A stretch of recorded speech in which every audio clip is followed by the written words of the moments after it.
السلام علیکم۔ آج ہم ایک بہت اہم اور کافی عرصے سے زیر بحث موضوع پر بات کر رہے ہیں۔ جی، ہزارہ صوبے کا مطالبہ۔ بالکل، پاکستان میں یہ ایک پرانی بحث ہے اور آج ہمارے پاس ایک تحریر ہے، ہزارہ صوبے کا خواب، انصاف اور مضبوطی۔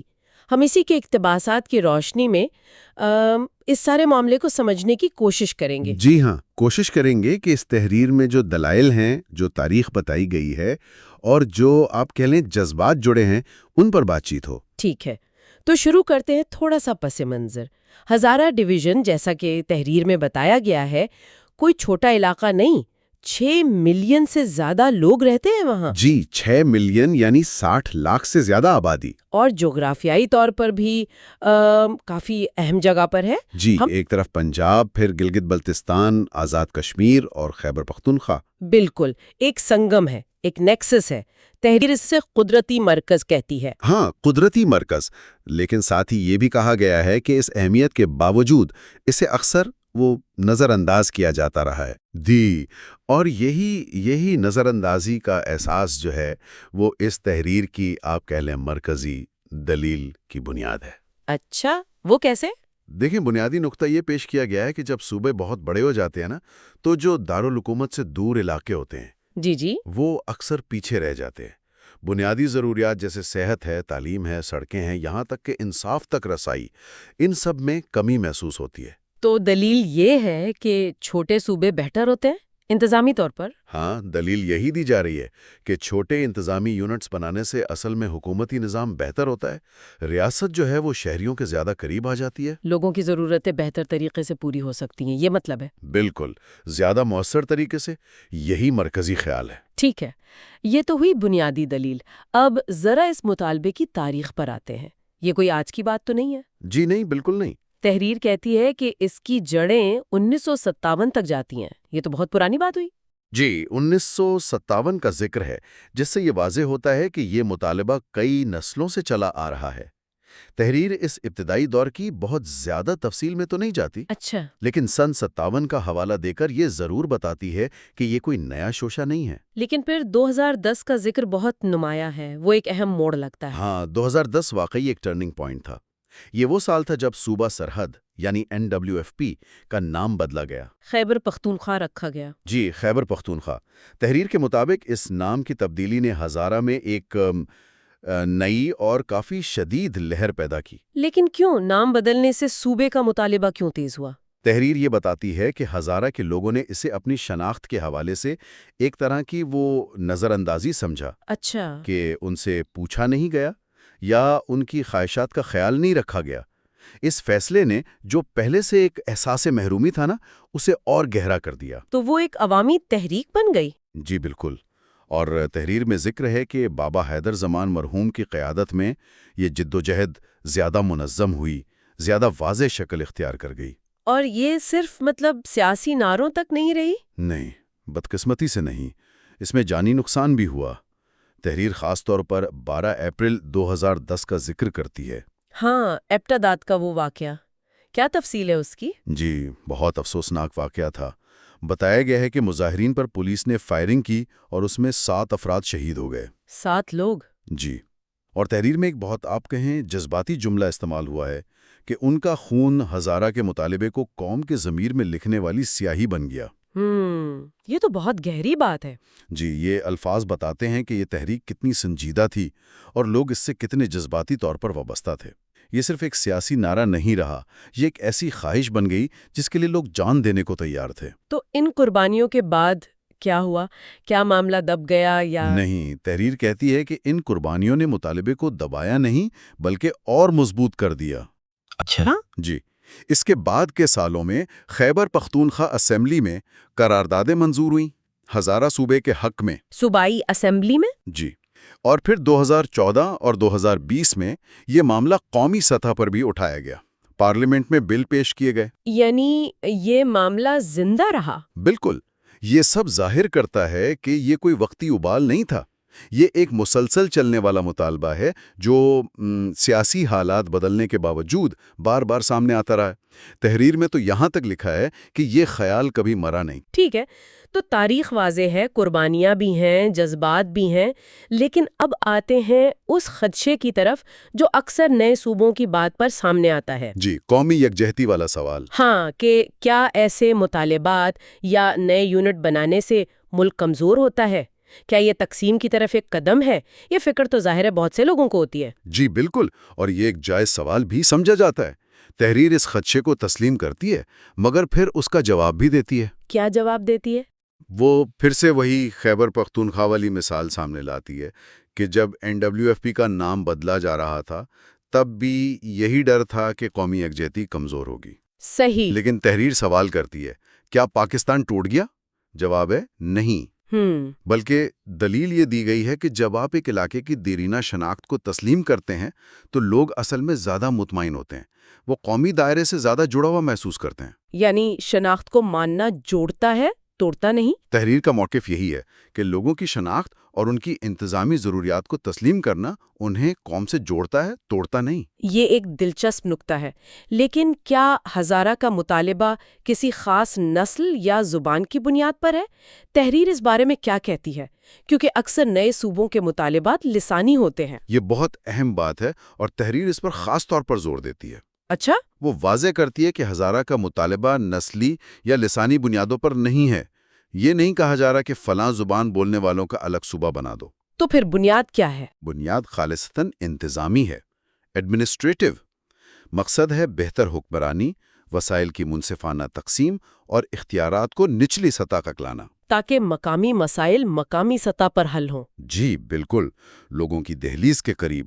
تو پیغام یہ ہے کہ یہ تقسیم کا مطالبہ نہیں بلکہ نظام کو بہتر بنانے، اسے عوام دوست بنانے کا مطالبہ ہے۔ انتظامی ضرورت۔ اس دلیل کو مزید مضبوط کرنے کے لیے کیا تحریر میں کوئی اور مثالیں دی گئی ہیں دنیا سے؟ ہاں بالکل، انتظامی دلیل کو سپورٹ کرنے کے لیے بین الاقوامی موازنہ کیا گیا ہے۔ جیسے کہ؟ جرمنی کا ذکر ہے، ایک مضبوط ملک، 16 ریاستیں ہیں وہاں، یعنی صوبے۔ ترکی کی مثال ہے، 81 انتظامی علاقے۔ ایران کا حوالہ ہے، 31 صوبے۔ اچھا، خاصا نمبر ہے۔ جی، تو ان مثالوں سے نقطہ یہ نکالا گیا ہے کہ ان ممالک کی طاقت اختیارات کو چند بڑے مراکز میں جمع کرنے میں نہیں ہے، بلکہ انہیں مؤثر طریقے سے تقسیم کرنے میں اور مقامی سطح پر بہتر حکمرانی کو یقینی بنانے میں ہے۔ یعنی زیادہ صوبے یا یونٹس ہونا کمزوری نہیں بلکہ اچھے انتظام کی نشانی ہو سکتا ہے۔ تحریر کی دلیل یہی ہے، اور پھر وہ ایک بنیادی سوال اٹھاتی ہے جو سیدھا پاکستان کے موجودہ ڈھانچے پر ہے۔ کیا سوال؟ اگر وہ یعنی جرمنی، ترکی، ایران چھوٹے یونٹس کو کامیابی سے چلا سکتے ہیں تو ہم کیوں نہیں چلا سکتے؟ یہ تو سوچنے کی بات ہے۔ جی، یہ سوال اصل میں اس بات پر غور کرنے کی دعوت ہے کہ کیا ہمارا موجودہ صوبائی ڈھانچہ آج کی ضرورتیں پوری کر رہا ہے یا اس پر نظر ثانی کی ضرورت ہے؟ ٹھیک ہے، تو اگر یہ مطالبہ انتظامی ہے، مقصد بہتر حکمرانی ہے، تو ذرا یہ بتائیں کہ تحریر کے مطابق عملی طور پر ہزارہ صوبہ بننے کا مطلب کیا ہوگا؟ یہ صرف نقشے پر ایک لکیر بدلنے کی بات ہے یا کچھ اور؟ نہیں، تحریر اسے نقشے پر لکیر سے کہیں زیادہ گہری تبدیلی کے طور پر دیکھتی ہے۔ وہ ایک تصویر بناتی ہے جہاں لوگوں کی روزمرہ زندگی بہتر ہو۔ کیسے؟ کیا مثالیں ہیں؟ مثال کے طور پر ایسے ہسپتال جہاں ڈاکٹر ہوں، سہولیات ہوں، لوگوں کو علاج کے لیے گھنٹوں سفر کر کے پشاور یا اسلام آباد نہ جانا پڑے۔ ٹھیک ہے۔ ایسے اسکول جہاں صرف عمارت نہ ہو بلکہ استاد بھی ہوں، کتابیں بھی ہوں۔ جی۔ ایسی سڑکیں جو دور دراز گاؤں کو شہروں سے، منڈیوں سے جوڑیں تاکہ معاشی سرگرمیاں بڑھیں۔ اور انصاف؟ ہاں، اور ایسی عدالتیں جہاں انصاف کے لیے سالوں انتظار نہ کرنا پڑے، جہاں عام آدمی کو لگے کہ ہاں انصاف مل سکتا ہے اور بروقت مل سکتا ہے۔ تو یہ تو بنیادی شہری سہولیات کی فراہمی کا وعدہ ہے؟ بالکل، اصل نقطہ یہی ہے۔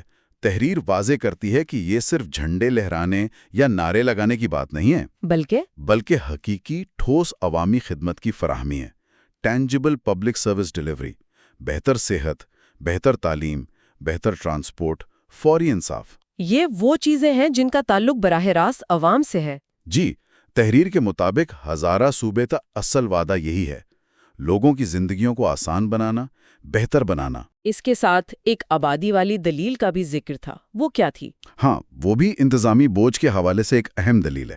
تحریر یاد دلاتی ہے کہ 1947 میں جب پاکستان بنا تو آبادی تھی تقریباً 60 ملین، یعنی 6 کروڑ، اور صوبے تھے 4 مغربی پاکستان میں۔ جی، آج آبادی 250 ملین یعنی 25 کروڑ سے بھی زیادہ ہے۔ تو سوال یہ اٹھایا گیا ہے کہ اگر اس وقت 6 کروڑ لوگوں کے لیے 4 صوبے ٹھیک تھے تو آج 25 کروڑ سے زیادہ یعنی تقریباً 4 گنا زیادہ آبادی کے لیے وہی 4 صوبے کیسے مؤثر ہو سکتے ہیں؟ انتظامی طور پر یہ بوجھ بہت بڑھ گیا ہے۔ بالکل، نقطہ یہ ہے کہ آبادی بڑھنے سے عوامی خدمات کی طلب بھی بڑھتی ہے، انتظامی پیچیدگیاں بھی۔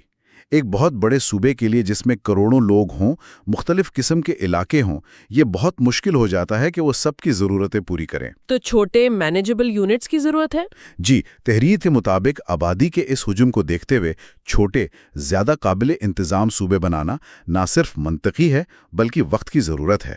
یہ سب دلائل تو بہت واضح ہیں، لیکن آج کل کیا صورتحال ہے؟ کیا اس مطالبے پر کوئی بات چیت ہو رہی ہے؟ تحریر اس بارے میں کیا کہتی ہے؟ تحریر کہتی ہے کہ اچھی بات یہ ہے کہ آج کل ملک میں نئے صوبوں پر بحث دوبارہ شروع ہوئی ہے۔ اچھا۔ جی، مختلف سیاسی جماعتیں، مختلف حلقے اس پر بات کر رہے ہیں، تو اس ماحول کو تحریر ایک موقع کے طور پر دیکھتی ہے، کہتی ہے یہ لمحہ ہے۔ یعنی یہ صحیح وقت ہے اس مطالبے کو آگے بڑھانے کا۔ جی، کہ اس دیرینہ مطالبے کو اب سنجیدگی سے لیا جائے، اس پر عملی کام ہو۔ ایک امید کا اظہار ہے کہ شاید اب حالات سازگار ہوں۔ اور اس موقع سے فائدہ اٹھانے کے لیے کیا کوئی خاص اپیل کی گئی ہے تحریر میں؟ ہاں، ایک بہت واضح اور پرزور اپیل ہے۔ کس سے؟ براہ راست ہزارہ سے تعلق رکھنے والے منتخب نمائندوں سے، یعنی MNA، MPA، سینیٹرز، وزراء۔ ان سے کیا کہا گیا ہے؟ ان سے کہا گیا ہے کہ وہ اپنی آواز بلند کریں، پارلیمان میں بھی، باہر بھی، ہر فورم پر۔ انہیں یاد دلایا گیا ہے کہ ہزارہ کے عوام نے اس مقصد کے لیے قربانیاں دی ہیں۔ وہی 2010 کے شودا کا حوالہ؟ جی، خاص طور پر ان کا حوالہ دے کر کہا گیا ہے کہ ان قربانیوں کو رائیگاں نہیں جانا چاہیے۔ یہ ایک طرح سے ان نمائندوں کو ان کی ذمہ داری یاد دلائی گئی ہے کہ وہ اس مطالبے کو آگے بڑھائیں۔ اور تحریر کا اختتام کیسے ہوتا ہے؟ کوئی حتمی پیغام؟ اختتام بہت پرعزم ہے۔ کہا گیا ہے ہزارہ تیار ہے، ہزارہ مستحق ہے، ہزارہ انتظار کر رہا ہے۔ کافی مضبوط الفاظ ہیں۔ جی، یہ جملے ایک ارجنسی، ایک فوری کارروائی کی ضرورت کو ظاہر کرتے ہیں، اور ساتھ ہی ایک اور اہم نقطہ اٹھایا گیا ہے۔ وہ کیا؟ کہ اس مقصد کی حمایت کرنا کسی خاص سیاسی جماعت کی حمایت نہیں، یہ انصاف کے اصول کی حمایت ہے۔ اچھا، یعنی اسے سیاست سے بالاتر سمجھا جائے؟ جی، اسے ایک بنیادی حق کا معاملہ قرار دینے کی کوشش ہے کہ یہ انصاف کا تقاضا ہے۔ تو مطلب یہ ہے کہ یہ ایک اصولی موقف ہے، صرف سیاسی نعرہ نہیں۔ بالکل، دلیل یہ ہے کہ ایک ایسا انتظامی نظام جو لوگوں کو بہتر سہولیات دے، بہتر انصاف دے، بہتر نمائندگی دے، وہ اصل میں انصاف کے بڑے تصور کا ہی حصہ ہے۔ تو اس مطالبے کی حمایت انصاف کی حمایت ہے۔ تو اگر ہم اس ساری گفتگو اور تحریر کے اہم نکات کو سمیٹیں تو لگتا ہے کہ بنیادی پیغام یہ ہے کہ ہزارہ صوبہ صرف ایک علاقے کی خواہش نہیں، جی، بلکہ اسے ایک انتظامی ضرورت کے طور پر پیش کیا جا رہا ہے۔ اور یہ کہ اس کے فائدے صرف ہزارہ تک نہیں رہیں گے۔ ہاں، تحریر کا موقف یہی ہے کہ اس سے نہ صرف ہزارہ کے لوگوں کی زندگی بہتر ہوگی بلکہ یہ قدم مجموعی طور پر پاکستان کو بھی مضبوط کرے گا۔ کیسے؟ انتظامی طور پر زیادہ مؤثر بنا کر، وسائل کی تقسیم میں زیادہ منصفانہ بنا کر، اور ریاست کو عوام کی ضروریات کے زیادہ قریب لا کر۔ یعنی یہ پاکستان کو مضبوط کرنے کا ایک ذریعہ ہے۔ جی بالکل، اور تحریر کا جو آخری جملہ ہے نا، وہ واقعی سوچنے پہ مجبور کرتا ہے۔ کیا ہے وہ جملہ؟ وہ کہتا ہے جب ہزارہ اپنا صوبہ جیتے گا تو پاکستان مضبوط، منصفانہ اور اپنے لوگوں کے قریب تر ہوگا۔ تو یہ ہمیں سوچنے پر مجبور کرتا ہے کہ قومی مضبوطی اور انصاف کا تعلق کیا واقعی اختیارات کو مرکز میں رکھنے سے ہے یا انہیں مؤثر طریقے سے تقسیم کرنے اور عوام تک پہنچانے سے؟ کیا ریاست کا اپنے شہریوں کے قریب تر ہونا واقعی بہتر حکمرانی لاتا ہے؟ جی، اور اگر یہ ماڈل ہزارہ کے لیے صحیح سمجھا جا رہا ہے تو پھر پاکستان کے دوسرے علاقوں اور پورے وفاقی ڈھانچے کے لیے اس کے کیا معنی ہو سکتے ہیں؟ یہ وہ سوالات ہیں جو اس تحریر کو پڑھنے کے بعد ذہن میں آتے ہیں، جن پر مزید غور کیا جا سکتا ہے۔